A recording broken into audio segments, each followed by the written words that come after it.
Alright, so what team are you guys? The Robo Warriors. Alright, how long have you each been in FLL?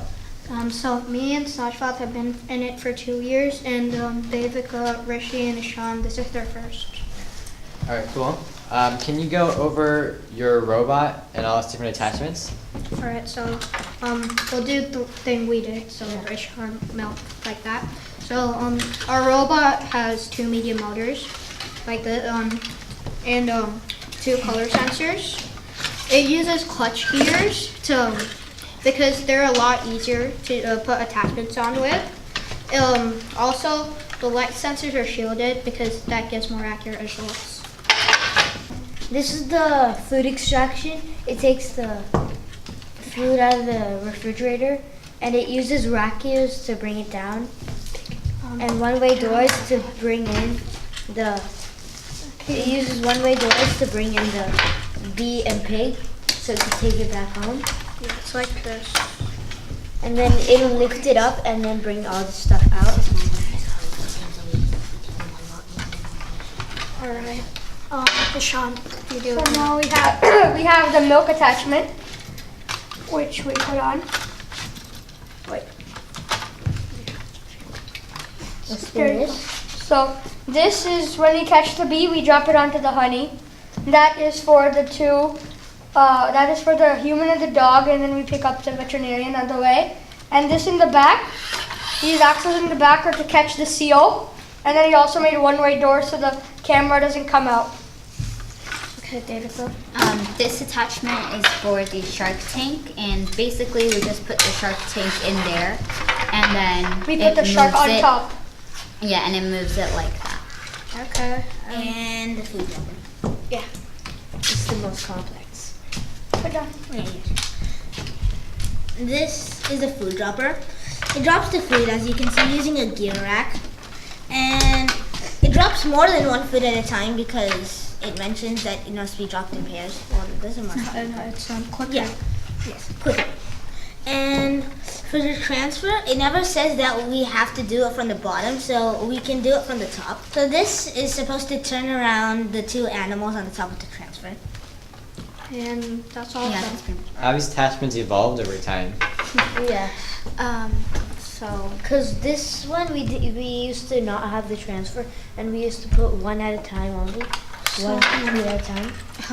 it's like at the beginning, the food dropper's been the most evolved. At the beginning, we started off with rack gears, but they weren't proving very successful for us before, until we had some experience with them. So we tried it out with treads, and we had one working tread attachment, but then we switched the robot. So when we tried to rebuild it, it didn't work. And you could explain the shark tank. Oh, okay. At first we were just pushing the shark tank like normally, but then this one we made it so that So we can it just push saves it, time. and we can push it as fast as we want, and it'll just go in the right position. And this hits the back, so it doesn't go too far. And then And then the Bhatt. milk. And the robot itself, we actually had 7 robots. This is our 7th. What changed in each iteration? What? What changed in each version? First, well, we didn't use clutch gears, but we found out that we needed them. Yeah, we used dog ears before. This is a robot that fulfills our every need, and not just a robot that's like built, and we had to build this. And then some couldn't do certain missions that we needed, like squeezing through between the ramp, the bee, and the milk automation. And, well, yeah, that's how we came with this. And for this, earlier we had no CO, and we thought it only takes away a couple of seconds, why not use the CO? Also, with this, we didn't used to pick up the bee earlier. We saw that along the way in the milk automation, why not just drop the bee? And yeah. And this one. Rishi? So you can tell us about this one. This first we tried just making like kind of a piston. Yeah, a really fast piston to get the food out, but that didn't work. And then we tried a different method. I can't remember what. It was hooking onto it from Yeah. the top. It lifts it up, and it hooks onto it, and then it just goes like that. With this method, it goes forward, lets go of the box, and then with this it hooks on, then it pulls back until all the food's gone. And with this we used to only capture the pig. It used to be a lot smaller, but now we get the bee. And other advice for rookie teams is that you should try to complete more than one mission in a row. Because normally if you see rookie teams, they go like one mission all the way on that side of the field and come all the way back. They should try doing more missions at once, like we did that milk. For Milk example, we're doing, I think, 4 missions. For Milk. this one, we're getting the food, and we're also getting the bee and the pig. And And for this milk, we're doing the bee, getting the milk out, getting The the dog dog and and his the- man, the veterinarian, the seal. and the seal. And Do we have any more questions? Yeah. How do you guys group your missions? Oh, so it's like we just do whatever's in the way. Like right at the beginning, from our first attachment, everything that was right here in front of us, the refrigerator, the pig, and the bee, we just did them all with this one.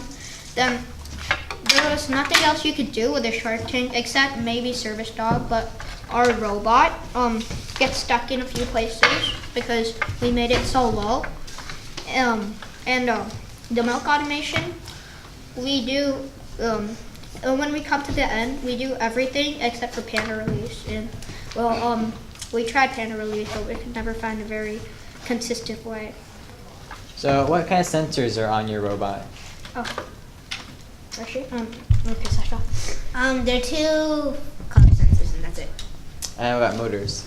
Motors, there are 2 medium motors up top, and 2 large motors. Alright. How do you drive long distances accurately? We use a line block. It's a line block. yeah, we don't have our thigh right now, otherwise, Just explain how it works. so it's like, this color sensor is synced up to this motor and this to that. If this color sensor senses the black line, then it stops this motor, and once this color, but this one keeps on going until it also senses the black line and stops. So it's a pretty consistent way. Also, we use wall alignment. So we hit the wall, so it goes straight, and then And we want it to drift a little on the side. in the food drop, so it'll actually go there. Any other questions? So you guys don't use a gyro, right? No, we don't use gyro sensor. So which mission was the hardest one to get working? No. It depends. In programming, you're building. Either. So it depends. So for we everyone. broke up our team. So these 3 did a couple of missions. We 2 did a couple of different missions. So for us, the hardest one was taking the food out of the refrigerator. We tried clipping it on from the top, using a piston. None of those worked. And then we finally found the frame idea. For us, which one do you guys think? The programming was the hardest for the milk, but the building was the hardest for the food dropper. How often did you guys meet during the season? About twice twice a a week. week. Yeah. And then when we got closer, we started meeting 3 times a week, sometimes 4.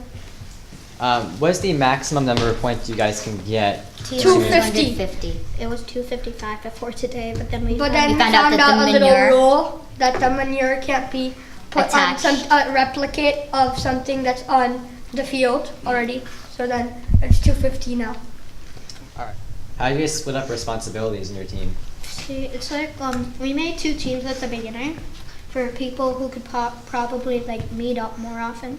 Since we all 3 of us go to like the same school and are in the same grade, we could probably meet more often, and they could since if he goes to a other school and he goes to and he's a grade younger than us, they would probably be able to meet more. And since they were a 2-person team, they got some different missions, like the milk, which were smaller than the bigger missions, but like very relevant too. But what he's trying to say is that those 3 live closest together, so it's easier for them to commute. But I live farther away, so it's Harder for him to get there. Yeah. Alright, so